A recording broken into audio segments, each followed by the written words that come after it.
veteran musketeers are coming pretty close, which is good for us. What we're going to do is probably just charge them. So I can set them to lock to melee mode, and we can just give them the charge. And I'm going to back them up with these Prussian Fusiliers here. We're going to stop firing at those with the cannons, we'll hit the grenadiers instead. Hello guys, and welcome to Master of Command. Today we're going to be taking a first look at this absolutely exceptional game. In the days at the moment where we constantly get releases that are like half finished, it is so good to find a gem like this. This game is created by the Armchair Historian. Demo is available now during Next Fest, and the game fully releases on 27th of October. It is fantastic. I really got into it, and now I want to show it off to you guys. So we're going to be going into the new campaign here, and I'll kind of talk you through how the game works. It's sort of like a strong RTS experience that has sort of roguelike elements sort of sprinkled on top. So you start by choosing your faction. There's Britain, Austria, Prussia, Russia, and France. Each of these have their own good traits and bad traits. So for example, the British are highly disciplined and have good auxiliaries, but are few in number and require higher standards of training. The Austrians specialize in great artillery, but their levies are slow to train and they have poor reload times on their line infantry. Then like Prussia has really good infantry, but their artillery corps is neglected. And then you have the Russian Empire, where they're cheap recruits and excellent morale, but their recruitment is disorganized and they have slower movement. And then we have the French, who have big armies and cavalry that's really strong, but they are plagued by fragile morale and poor logistics. So you'll notice that each of these has a different number of resources that they start with. You have provisions, which are consumed by your army daily. You've got the thalers, which is your gold used to purchase items and such. Then you've got reservists, which are used to refill your units once people get killed. And then you have ammunition, which is used up over time during a battle. So you need to maintain all of those resources as you go on. You also get equipment. So these are pieces of equipment that can be given to your troops. So let's just go ahead and we'll jump in as Prussia, and you'll see that there are multiple armies that you can choose from that have different troops to start with, which is really interesting. But these are unlocked by achievements. So by playing the game, you'll slowly unlock more armies to initiate a campaign with. Now, the way that the campaign works is you have 3 acts. So when we jump in here, we'll jump into Act 1, and we'll need to choose our operation. So we can reinforce Hanover, raid Saxony, or reinforce further Pomerania. And we also have secondary objectives. So the main objective is you've got to get through the place that you choose and then defeat enemy headquarters. And then you have side objectives, so reinforce 4 outposts. Outposts are little places that you can visit on the map. There are battlefields, so secure battlefields in this case. This one's intercept convoys and raid settlements. This one is reinforce 4 outposts and secure 5 battlefields. And basically these are the rewards. So if you do the side objectives, we get some Beirut Dragons or the Death Heads Hussars, or in this case the Freikorps Grenadiers. And you also get buffs as well. So this one's going to be close combat exercises, which increases melee damage at the reduction of accuracy. So if you're running more grenadiers and stuff like that fight well in melee, then you'd probably want that. You've got unit professionalism, which gives veterancy when recruiting. And then we've got command initiative, officer morale in command radius is doubled. So there is a command radius, much like in Total War games, where you have your general has a circle around it, and if that circle is over your units, it improves their morale. But we're going to be playing as Frederick here, and we will just choose, let's say, raid Saxony, intercept 4 convoys and raid 5 settlements, and in we go.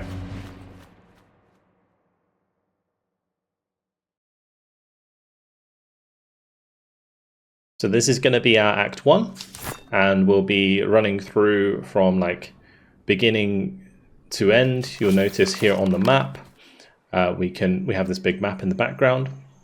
So war is upon us. It's a nice little message. for us to read. But we have this camp, this is our troops, so we have our Prussian musketeers, we've got the Prussian provincial cavalry, we've got some Catanist recruits, and each of these we can provide with these pieces of equipment. So we can say, oh, reload speed and move speed, that would be pretty good to have on the French musketeers, or Prussian musketeers, so we can give them that. Now this is like a treatise, so you can only have one of each type of unit per unit. So like my Prussian musketeers can't have two military treaties, it can only have one, so they do specialize. We can also do like ramrods, so I can give them those as well, and we can also do veterancy gain but minus morale, so that could be useful probably for the musketeers again, to be honest, if you want to start leveling them up, since they already have reasonable morale. And then we can go like morale damage received reduction for our recruits, and we can do like extra morale and move speed for our other recruits, and then this one's like extra accuracy, and you can see the stats here changing at the bottom on the unit as things are added. So we start down here in the bottom left, and you'll notice that there's a supply cache that we've got to take, but we can head there in different stances. So there's the march stance, which is just like right click. You'll notice that things are paused at the moment. When you're moving, it moves like per day, and basically the way that this works, just to give you like a high level overview of what the objective is here, is to defeat enemy headquarters. And you'll notice here that it's currently strength 4,950 out of 10,900. And over time, the enemy HQ will sort of increase in strength and basically arrive and start trying to kill you. So you can see day 145. Now, as you go through the map here and trigger different events and such, you can actually slow that down by like having interactions with the convoys or with the settlements. There's also like slums here, for example. There are battlefields, just different things that you can interact with that might be able to slow down the enemy HQ coming in. And basically the idea is to just to get to the end, and by completing side objectives you improve your army. So that's where it has like these sort of roguelike elements. You can force march if you want to speed up, but that does give us attrition and increases the provision consumption, which is based on the size of your army. You'll also have visibility, so you can see the sort of lighter circle around us. That's how far we can see. There's also raid, which we'll be able to do when we get near by Erbisdorf, because we do have the secondary objective here to raid 5 settlements. There's drill, which gives us veterancy over time, as well as extra campaign visibility and army replenishment. And there's also forage, so if you're getting low on food and such. But we're just going to start by heading to the supply cache here. We can see lightly guarded supplies. Supply cache lies before us, but a handful of enemy stragglers stand watch. We must strike swiftly and seize one part of the stock before they can react, coin, provisions, or powder. Such haste will rouse them to battle, yet their strength is slight and our men are confident the fight will be ours. So we now choose what we want to do.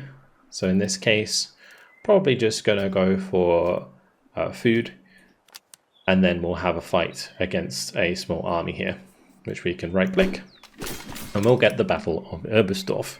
So this will be the first battle that we have, and it will be like our Prussian musketeers and Catanist recruits with the cavalry versus their Hungarian recruits and the Grenzer provincial cavalry.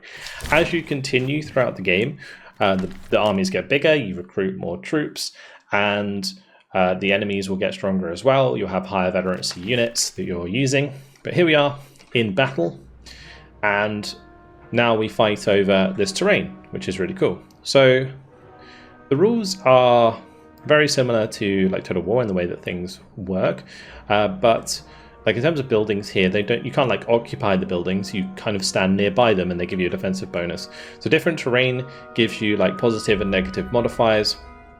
For example, if I'm standing in a field over here, we don't have that shield above us. But if we're standing over here, we have a shield, and depending on like what is around us. So for example, here we've got the fence nearby. That's giving us decent cover, and cover is going to reduce the amount of damage you're taking. Another really interesting thing about this game is based on your formation, you can like increase your maneuverability. So if I'm putting my soldiers in a very like long line formation like this, we're easier to hit by artillery and such, but you'll notice at the bottom on the left, our move speed has gone up to 40. Whereas if I'm spread out in a long line, it's only 28. because maintaining the line, realistically, is going to take it longer to maintain. So there's some really interesting mechanics in this game. The tutorial is very good. I found the tutorial perfect, actually. Moving into the game, it tells you everything you need to know about how all of the mechanics work. But let's just get into the battle, and I'll discuss more as we go on. So we have my leader here of the entire army, Friedrich. He is providing a morale bonus in this blue circle. And we also have our brigade leader, Moritz von Anhalt, and you'll notice that his lead unit, the Prussian Musketeers, is also providing a circle. Now this provides his buffs, I believe, to nearby units, but his buffs are also always given to units in his battalion or brigade. So like even if I'm away from him, they'll still get some of the buffs. But if they're nearby, then you'll notice that the morale bar is better. So see how like when he's not nearby, the morale bar is just like one line, and then there's this like 2 arrows that points to the point at which they're going to retreat from the battlefield. Whereas when I go near them, the morale bar is like larger, so they basically have more morale to work with. And if I put the leader nearby, it's going to be like even more. So it's kind of important that you do utilize your leaders, and we also utilize terrain. So yeah, houses, different types of cover, and then you also have hills. Hills increase accuracy, not cover. So that's basically how it works. Let's just deploy, and we'll engage these 2 Hungarian recruits. Now we'll probably do it from here, I imagine, so that we can utilize the cover from the buildings and such, although we don't want to be too close to the edge of the map, because if some of our troops start to retreat, if they run off the map, they basically are deserted for the entire battle. If your bar hits the bottom, the blue bar hits the bottom, then you are shattered as well. So that is also something to consider.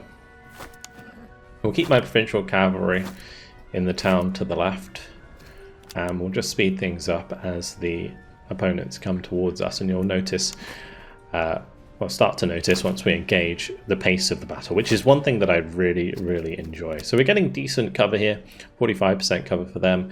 They're only on 26% cover, and then we have 45 for those. Now if we have thinner lines, what will happen is like the first 3 ranks will fire, like just fire all at once. You can get fire by rank, it is an upgrade, but either way, all 3 front lines will fire, and then if anyone dies, the extra reserves in the back will fill the front line. So it works really nicely. It's actually pretty cool. I'm gonna take my provincial cavalry actually back out from the left town there, because they are starting to move more towards them. We're just gonna shift them back over to the right side. And we might have a bit of an issue here, whereby they get a decent amount of cover from the buildings. Hoping that's not really the case, but we'll start shifting the line. And it's kind of important in this game that you don't shift the line too often. You know, you've got to make sort of more decisive movements, I would say. Anyway, they're coming into range now, and you'll notice that my guys will volley. Our initial volley barely did any damage because the range is quite far away, and a little bit of morale damage. I'm just going to run these guys into position. We'll get them to speed up a little bit, just so they can line up and start shooting the Hungarian recruits in the flank. We'll keep my leader nearby here, and we'll move the provincial cavalry around the flank. Now each volley, you'll notice, is chipping the morale quite substantially. If you hit a full volley on the enemy, then it does do like more morale damage than if you're just hitting like part of their formation. And you'll see underneath it's got like the reload time. Now reload time is something that is not the same for every troop. You'll notice like a few of them fire early sometimes. It's kind of interesting and realistic in that regard. Like the guys on the end there are still firing because they're continuing to line up. But what I'm going to do here is we're going to wait until they break, because the next one will probably hit them, and then we'll charge with our cavalry. And then I'm going to reorganize to engage the Hungarian recruits on the left, who appear to have some fortifications. So you'll notice here in the bottom left, they have earthworks, which gives them 20 cover. So we've managed to shatter that unit, which is nice. I'm going to move over my leader here, so that we can give these Catanist recruits some more morale. They've just charged into us with their cavalry. We will start to surround them, as they did not spread their formation very much. And if they continue to engage, that's not going to be ideal for them.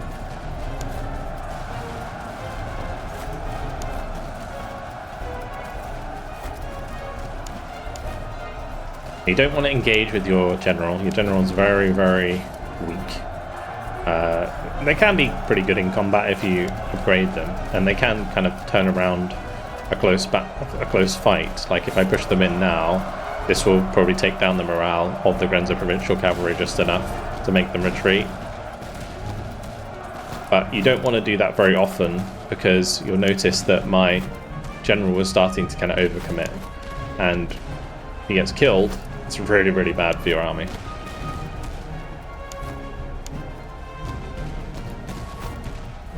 And another thing you need to manage in battles is stamina. You'll notice that my Prussian Provincial Cavalry here only have 5 out of 50 stamina left, because they were fighting and cutting down those guys for a long time. You mustn't overdo it. I would, however, like them to continue to engage the Grenza Provincial Cav, and I might just make them do that. I'm just going to give them a little bit of a rest so their stamina comes back, and then they can chase them in a moment before they recover. We'll get that charge going.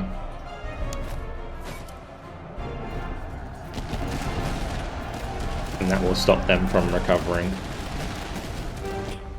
As soon as all troops are retreating, it is the end of the battle.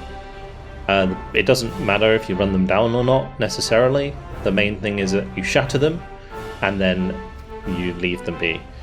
So morale is actually potentially more important than kills, well, it probably is in this game. So that's the end of the battle. We'll get a kind of overlay, and we'll get our nice prize there of 150 talers. And we picked up quite a good bunch actually of loot, and these are loot that we can give again to our troops. But you'll notice that my troops have taken some casualties. They've obviously dealt damage to the enemy as well, and we need to choose what we want to do with the enemy army. So we can ransom them, which gives us extra money and ammunition. We can conscript them, which gives us reserves, which we can use to help restore our forces, and it also gives us back 10% of our casualties. Or we can exchange them, which gives us veterancy and provisions. In this case, I'm probably going to take the reservists, because with a Prussian start, you do have a low amount of reservists to begin with, and we are going to need to get our troops back up to scratch. It's also experience. You'll notice there that they've all leveled up. Now this doesn't mean much, it just kind of like increases our skills to begin with, but then once you get to a certain level, so at the moment he's just like level 1, we can click this button here and we can upgrade them. So in this case we're at level 1, we'd need to be at level 5, and then we can upgrade them to a Prussian veteran musketeer, for example, or a Prussian grenadier. With the Catanist recruits, they can upgrade to any one of these. So once they hit 2, they could become Prussian Landmilits, or they could be a Prussian artillery battalion, or musketeers, or fly infantry, or another Prussian provincial cav. And then from there, they continue down the tree based on how much experience they have. So I really, really like the experience system. And as I mentioned, now that we have more of these pieces of equipment, we can hand them out. So I can say give this one the iron ramrods just by like right clicking that. We can give them beer rations so they have like more melee damage or morale. Although what I probably want to do is give the beer rations to to the horse unit because they are going to be using that melee damage. And then we're also going to want to give the Frisian horses to them for extra melee damage and move speed as well. And then we can also give cover damage, which will probably be good to give to just like one of these Catanist recruits. I can also give these charge instead if I wanted to. You'll notice because both of those are food, or they're classed as rations, they can only have one of them, so as I mentioned earlier. Now, we have our first brigade here.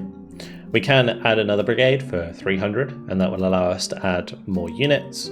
That we can fill it. Each brigade will have like 4 troops in them, and I think there's 5 brigades total, so you do like 1, 2, 3, and then 4 extra.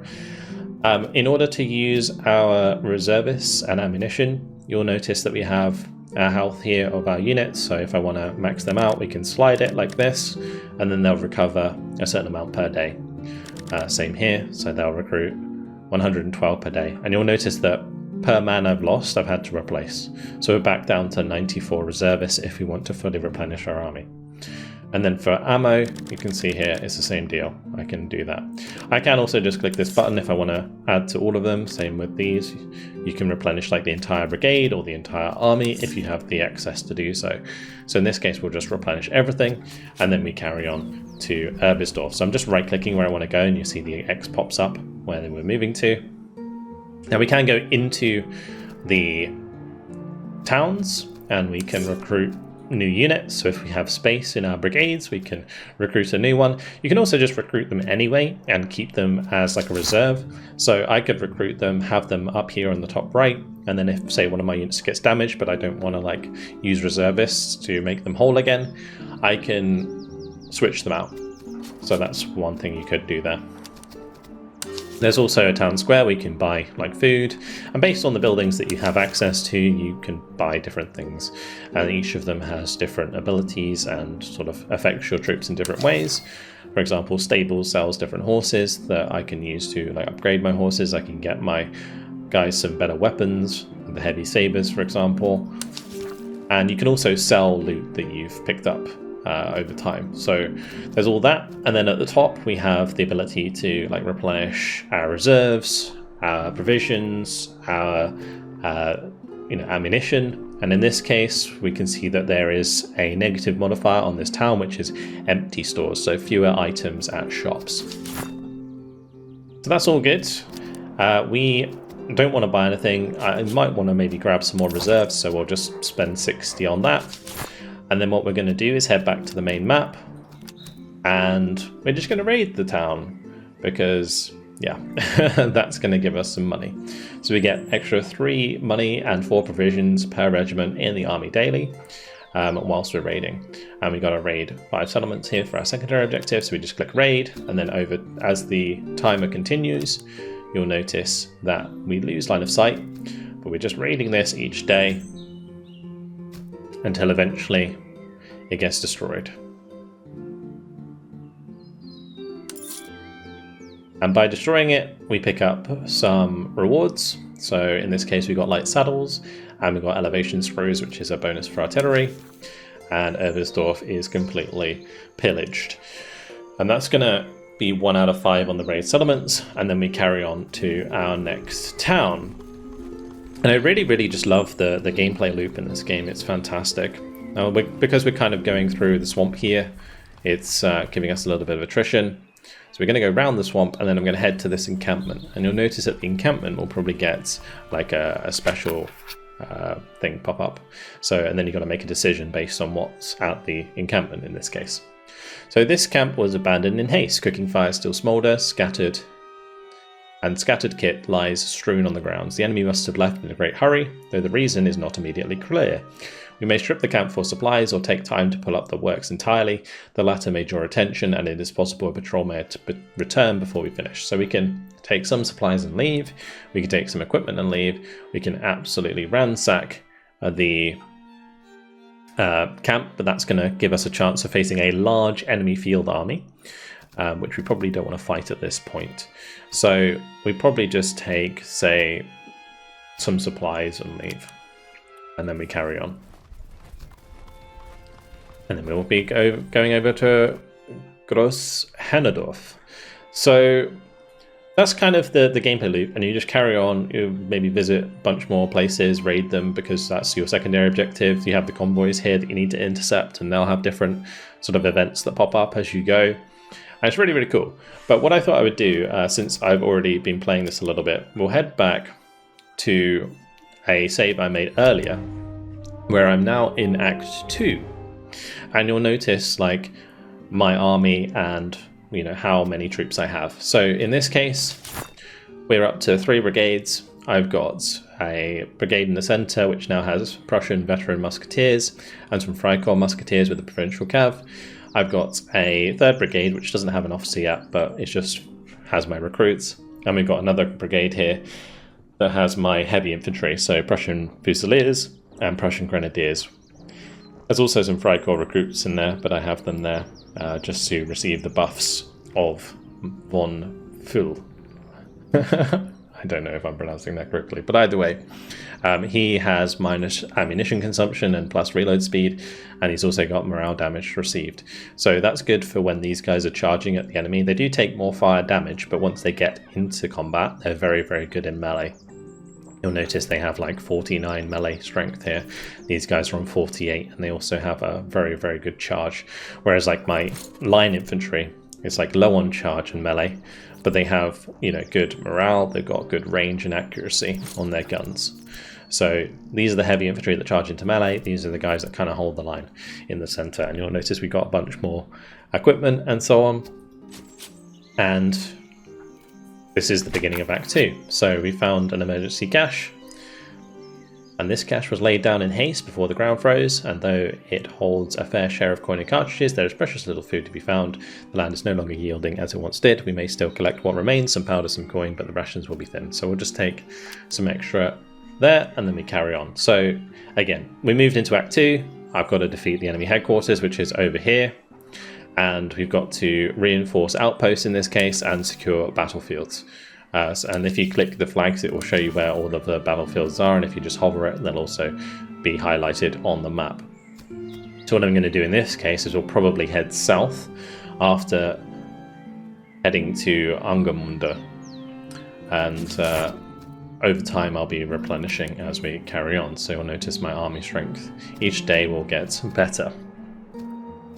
So now we've visited this, we can grab some more men, which is probably a good idea, because when you start fighting the larger battles, ammo and reservists is actually quite a big deal.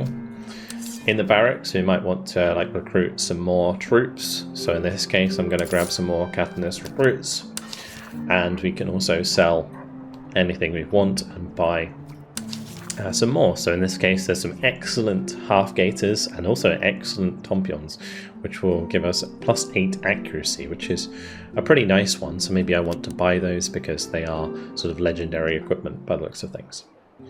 We got some Delft muskets I could sell. I could also sell some heavy jackets because we're probably not going to be using those. I don't have much in the way of cavalry at the moment. I've only got like 1. So we'll just try and buy both of those, as they will be useful, and then I can head back to my army and we can hand those out. So in terms of the shoes, having move speed and stamina is probably really good for my melee guys. In this case, at the moment, they've got charge and move speed from military treaties. So I can add another slot here if I have enough money. Since I don't, I might want to just sell a couple more things, so I do. So let's just maybe get rid of the canister rounds. And then I can afford to increase the number of items that my grenadiers can hold, and I'll give them half-gators so they can move and move faster and get into melee quicker, and also have the stamina to charge more. And then I can give the tompions to one of these troops that maybe doesn't have anything just yet. And plus accuracy is really good. I mean, you notice they're like 52, so +8 is a pretty big deal. The only issue I have here is because I'm using Jönköping muskets, they have a 40-second reload, so having reload time is actually more important for me. But the reason that we're using these muskets is because they have like a little bit better accuracy, and they're also good at, like, if I need to get into melee, they are good for charging with. So you can see it's like accuracy, and then you've got, I guess that's range, time to reload, then it's charge ability and melee strength. So I should probably maybe switch these around a little bit. These guys, they do get good melee from these. I'm just thinking maybe I should hand those to the grenadiers instead, like that. Probably better. So yeah, anyway, as you continue throughout the campaign, you do have to make these decisions, and I just really like the feel of the game in general. I think it's got a really nice gameplay loop. Because I don't have to spend time raiding that, I'm not going to bother. We're just going to head over to our side objectives, but we're going to be bumping into some slums on the way, so let's just have a quick look at that. The hostile townfolk. The townfolk here bear us no love, though they do not raise arms. Their glares are sharp and their silence suspect. Our scouts report word may soon reach enemy headquarters of our presence. We may attempt to pay the locals for their silence, though no promise binds their tongues. Alternatively, the men speak of razing the place to ensure nothing is passed along, but such cruelty would not be forgotten, and some in our ranks may desert in the process. So we can use ammunition to have a moderate chance of desertion, but a guaranteed townsfolk keep quiet. Now, the reason you want to keep the townsfolk quiet is because if we allow them to go and tell the enemy HQ, then you'll notice that the enemy HQ grows faster. So it basically makes the final boss army, per se, more like stronger, quicker. I think there's like a max amount that it can get to, but regardless, in this case, we probably just raise the settlement to keep them quiet. And we are going to lose some of our reserves. We'll head over to the encampment now. There are good things that can come from visiting these. But again, in this case, bitter cold.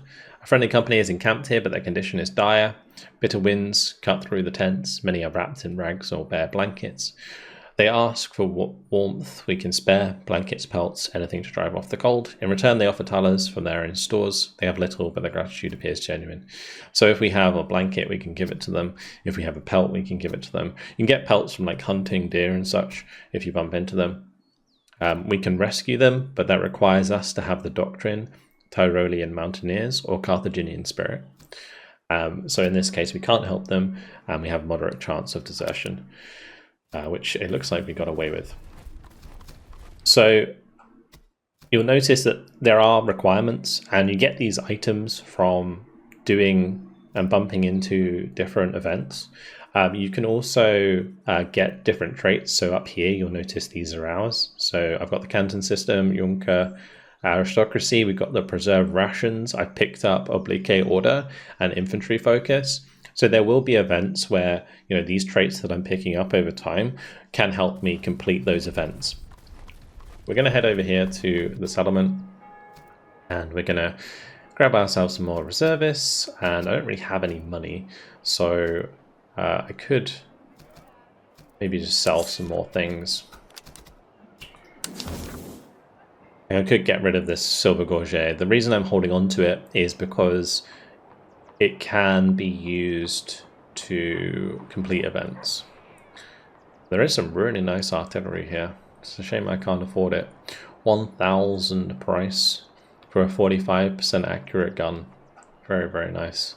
At the moment, my artillery is very weak. I have basically my one artillery unit, and they have like an iron 6-pounder gun. So you'll notice it only has 30% accuracy, 40-second reload time with 350 range.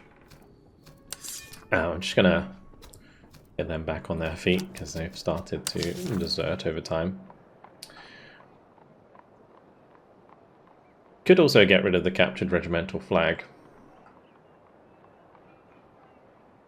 Just thinking I might want to buy some more resources, particularly ammo, because ammo's cheaper here. Maybe I'll just sell that so that I can buy some ammo. Perfect, and then we'll carry on. We need to head over to this battlefield because that is one of my secondary objectives. So, sir, we arrived to find a lone regiment of our allies in desperate combat, surrounded on all sides by enemy and refusing to yield. Their stand was a valorous one, but they are nearly spent. If we intervene at once, we may yet rescue what remains. Should we succeed, a formation of heavy infantry may be brought under our banner, but we must be prepared, for the enemy will not be far behind. So we can send in a detachment to rescue our allies, which gives us minus 15% attrition due to combat, and unlikely to rescue. Or we can charge into the battle and face a large enemy field army. And by doing so, we will rescue them. So we'll go ahead and charge into battle. And this is going to be quite a large battle by the looks of things. They've got Russian grenadiers, they've got Russian veteran musketeers, they've got a bunch of cavalry, and they've got 2 sets of artillery. So this is going to be a very difficult battle. There's actually a good chance that I might not even win this, but we'll jump on in just so I can show you guys like the scale of the battles and how big they can really get.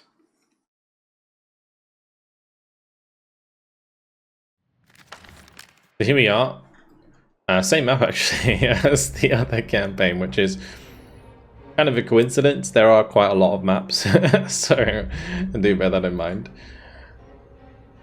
In this case, we may want to kind of use the terrain more to the right side, or I could maybe try and take up arms in the town more.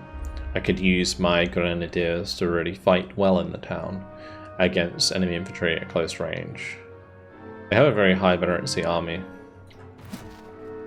Okay, anyway, we're going to deploy.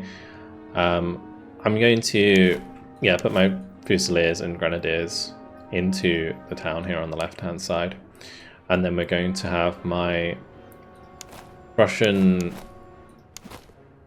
musketeers further to the right, and you'll notice that one of them has the blue circle, so I'll put that one more centered so I can provide the bonus to nearby. It's very important that you place these in the right positions. So the fusiliers I'll put to the right so they can cover that flank a little bit more. Probably just put some recruits like in between. I have these be the backbone on the right hand side with the fusiliers here. It's actually more Prussian fusiliers, so I might actually put them with my left flank. And we'll just have the Catanist recruits kind of be maybe the first line, and then the Prussian veteran musketeers as the second line. We've got some Freikorps recruits and musketeers.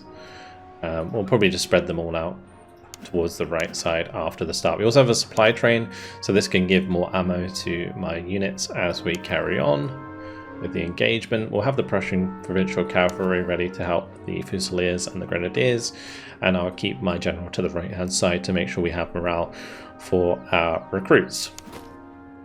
Since I'm probably going to want to maneuver quickly to the right, I might actually put these ready to march in this direction.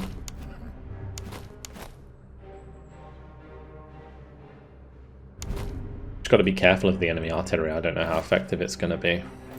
But these are limbered up at the moment, so we can shift them forwards. I'm not sure if I'm going to. It might be better for me to keep them roughly where they are, but I'll probably move them to a position where they get more cover, and then we'll go from there.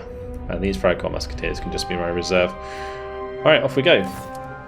So let's just start shifting up into the town here on the left hand side. We'll move these guys forward slightly. More provincial cav can use the town for cover.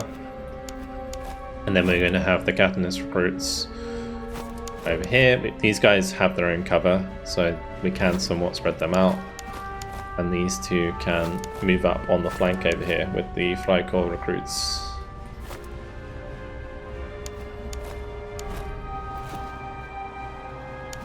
You'll notice the Grens here, they're really fast. But we're going to get really nice cover here, so 95% cover. The Grenadiers do have grenades that we can throw at the enemy if they get close enough. So we will be trying to take advantage of that. I'm going to try and shift these forwards a bit more. We'll have the Fusiliers maybe just like in a second line behind them. And the Cavs using the cover there nicely. Okay, we're going to unlimber our artillery. And we're going to stand next to that with the Catanist recruits. Now we'll start the artillery fire. Their artillery is going to start hitting my grenadiers and fusiliers on that flank, I think.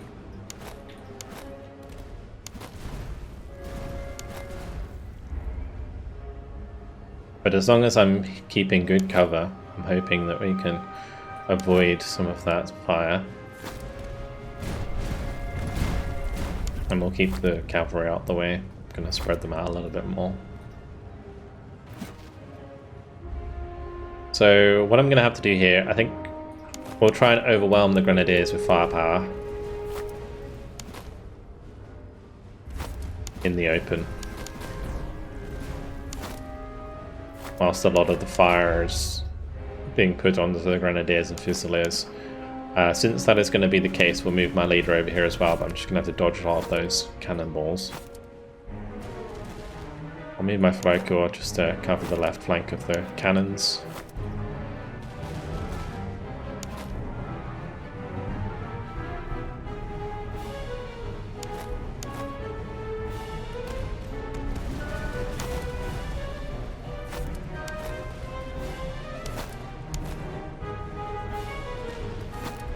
We're going to run those on the flank there, start hitting the grenadiers. Wonderful. So the Russian veteran musketeers are coming pretty close, which is good for us. What we're going to do is probably just charge them.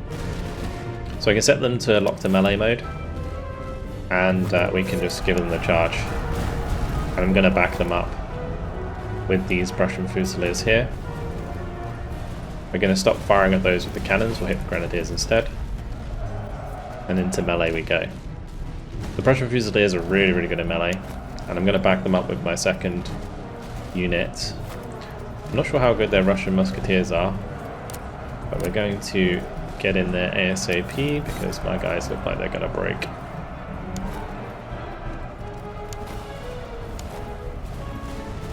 Okay, we've got strong lines.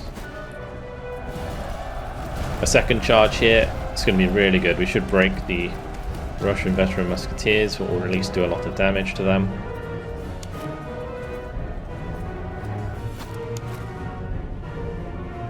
Okay, on this left side, we're going to start pushing forwards, and I'm going to try and get the grenades on them.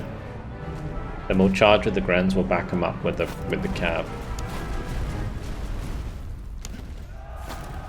Right, we'll keep my leader nearby the Prussian Fusiliers so they recover.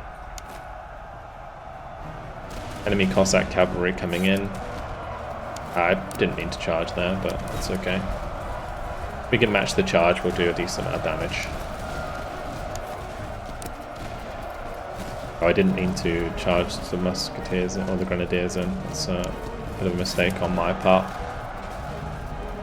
We did manage to force off the Cossack cavalry, but then the artillery came in, so that wasn't good for us. The Prussian grenadiers are holding very well there, and my provincial cav is helping out quite a bit. Now the provincial cav is going to engage the Cossack cav. We do have good weapons on my provincial cavalry, but with some more settled hussars coming in on the flank, that's not going to do too well for us. Okay, so the grenadiers in the open were defeated quite handily. I'm going to keep moving round the corner with my Catanist recruits because I can probably put some pressure onto their cannons.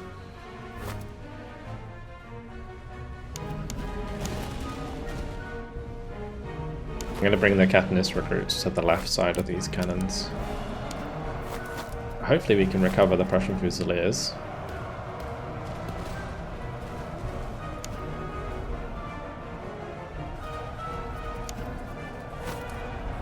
If they run off the battlefield, we can't get them back.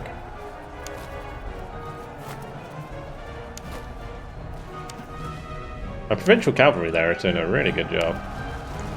Oh, he's charging my leader. That's not good. That's really not good.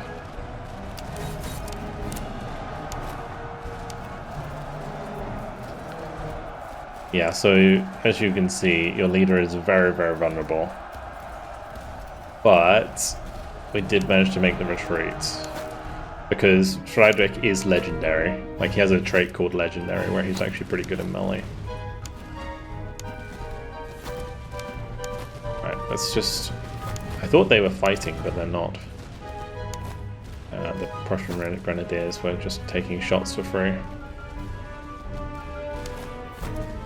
Oh, we're just point blanking the Russian Grenadiers right now, which is fine by me. Just make sure my flag will get into position. We'll keep shifting up with the Prussian veteran musketeers. We've broken the Cossack cavalry with the artillery.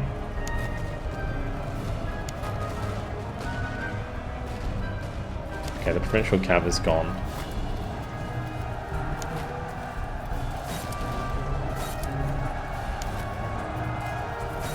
I'm going to charge the Capitalist recruits in there as well. It's going to be a very costly battle for me.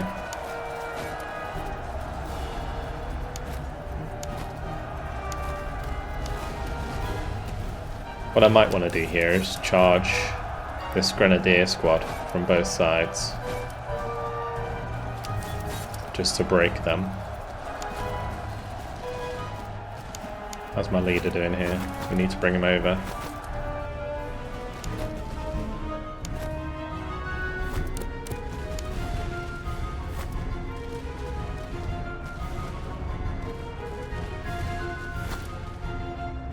Unfortunately, it doesn't look like we're going to be able to recover them.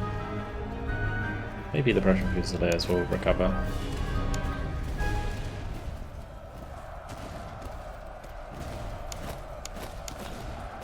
Okay, we're gonna just kind of start marching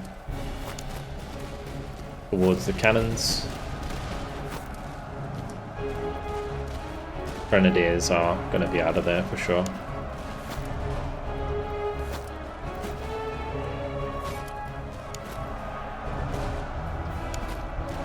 But open field engagement has worked out very well for us. Let's just make sure we get into lines here ready for the Cossacks.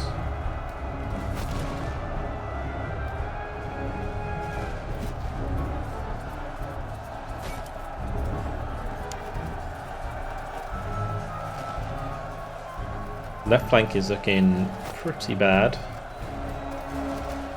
I may want to limber my artillery shortly because the Capitalist recruits will not hold much longer.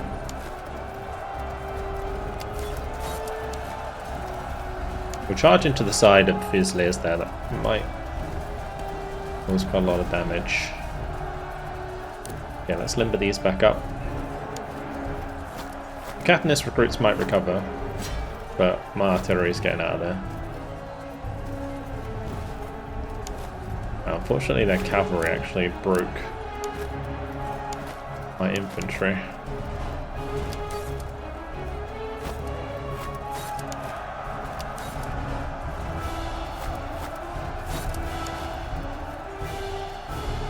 So they kind of ran out of stamina on the charge.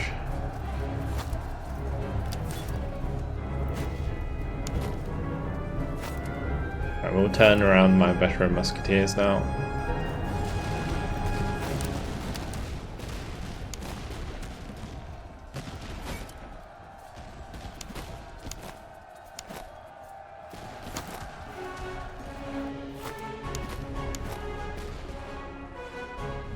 Close battle. It's a close battle. My close range infantry really didn't do too well for me.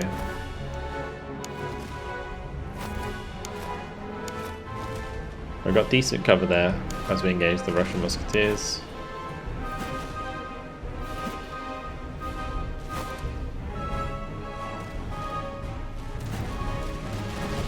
Right, we shall unlimber.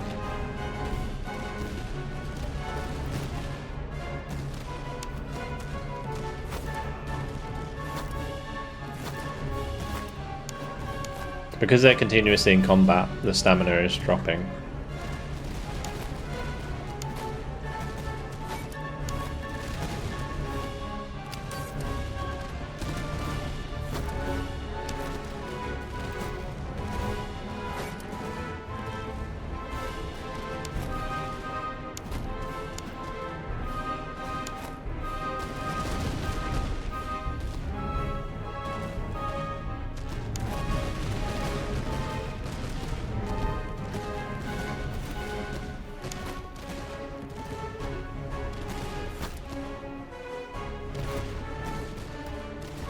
Now the cannons here will help a lot.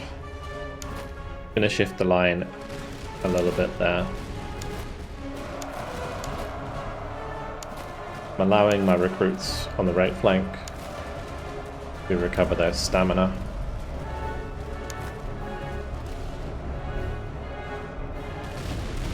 They're actually charging my recruits.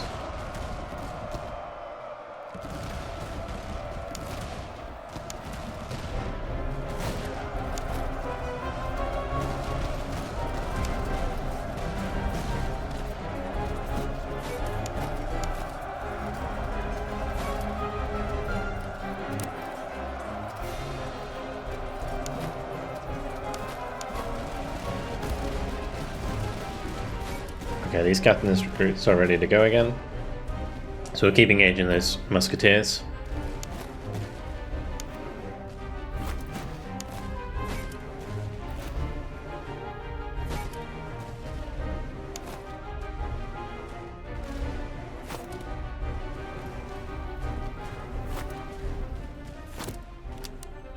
Alright, we're just going to run these into position.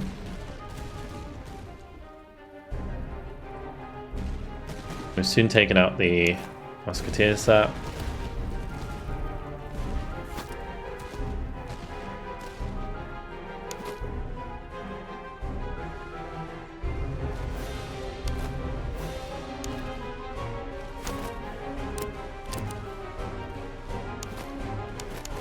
We want to get like at least one more volley.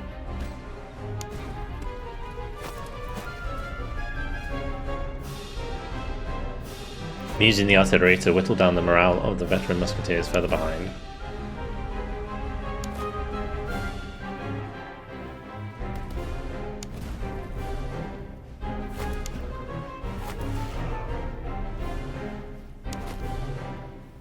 If I can break these Russian musketeers, that would be fantastic. We've got fire by rank going on here, which is nice.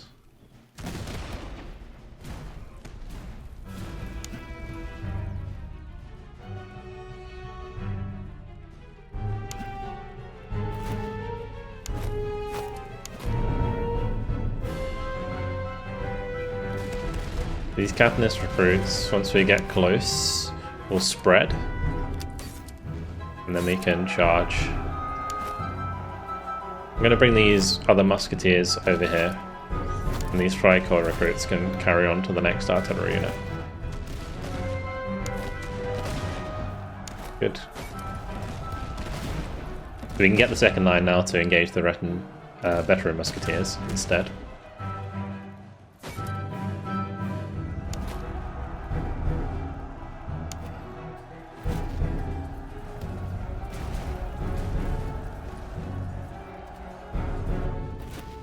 My Catanist recruits actually failed pretty hard there.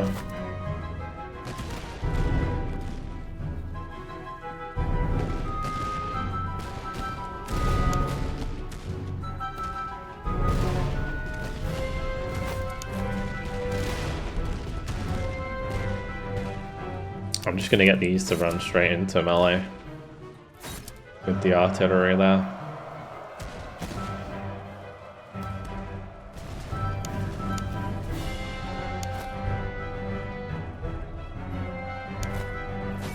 We'll give that Russian musketeer a volley.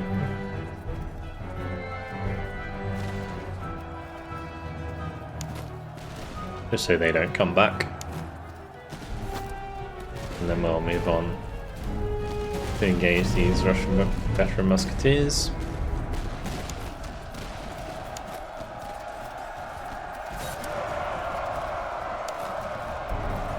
Charge into the next artillery unit here.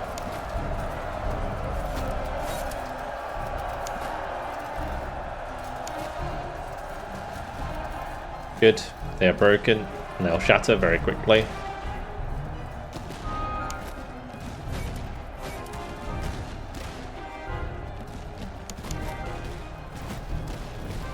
My veteran musketeers are really doing a good job of holding the line. This hasn't been the cleanest battle by any means, but it has been a pretty epic battle. So hopefully it's a good demonstration of like how cool the battles can be in this game, and I think they're very well balanced as well. The game is naturally quite difficult. We're going to get a nice flanking shot here.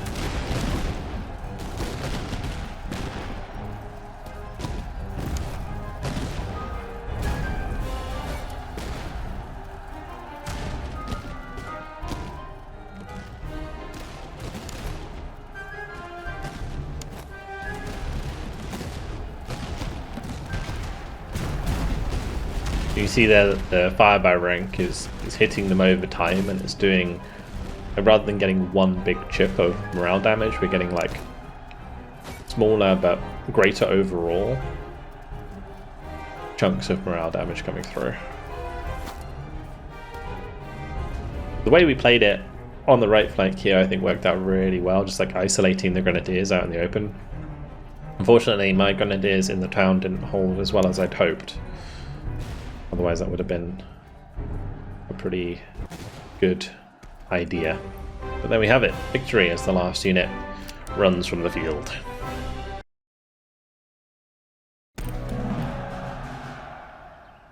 We gained 987 from that. Beautiful. We got up to 1028. We got loads of battle loot. So delicate but valuable, often taken from supply caravans. Easy to carry, easy to barter. So now we can actually take that back to the settlement and sell it, and I can get myself some lovely new cannons. We're probably going to want to take the reservists, although an extra 400 cash plus ammunition is not bad.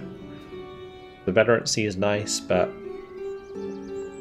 I'm not sure if I need it. I mean, actually provisions would be really handy. 772 provisions. I think because we have a lot of battle loot, I don't need conscripts. We're not going to have another big battle like that for a little while. So we'll take the veterancy, and that will promote a lot of my units.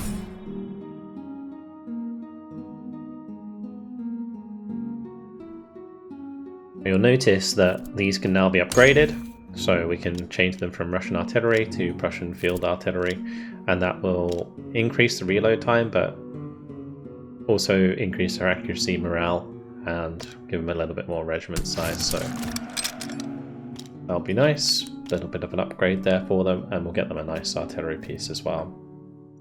But you'll notice here that when I click to replenish army, I might not have enough reservists to get them all back on their feet. We can also, oh that's nice, he has leveled up, which means we can give him a new trait. So cover effectiveness, plus 10%, deployables placed twice as quick. Stamina, and stamina's recovery speed, an extra charge, but extra fire damage received. So this would be really nice for my melee units, but I think the stamina is actually more useful overall. We're going to get agile for my grenadiers and so on. We're going to put the Prussian Fusiliers in there. This is also really useful, his traits for the artillery. So actually saying that, maybe it would be better if I put the cavalry in here now instead, rather than under this chap. Yeah, we might switch those around. So now the Prussian field artillery are there. We've got the Freikorps musketeers. We can actually upgrade these to be Freikorps Jaegers or Freikorps Grenadiers if we wanted to. You don't have to. But we'll definitely upgrade to Prussian Life Guards. That's cool. But we can't do that just yet. We need like one more. And then we're going to have 2 Prussian Life Guard units, which are going to be really, really good. Both of these units so far in my playthrough have been super solid. So really, really enjoying using those. And as I mentioned before, this is just one Prussia playthrough. And hopefully this video has kind of shown you how much stuff there is to play around with in this game. And I have access to like a full copy of the game. There is a demo available right now on Steam. So if you want to play it, I'll leave a link to the demo in the description and in the comments. A big thanks to Armchair Historian for sending this through to me and giving me a good look at this game, because I'm thoroughly enjoying it, and I definitely recommend you guys having a look and playing it for yourself with the demo. And if you like it, then wishlist it. And yeah, it's just fantastic to see a game that is well fleshed out, has fantastic gameplay loop, really nice sort of presentation. I think the graphics are nice, and is actually finished. So yeah, big thumbs up to this game. Huge recommendation from me. Hopefully you guys enjoyed it. Thank you very much for watching, and I'll see you in the next video. Goodbye.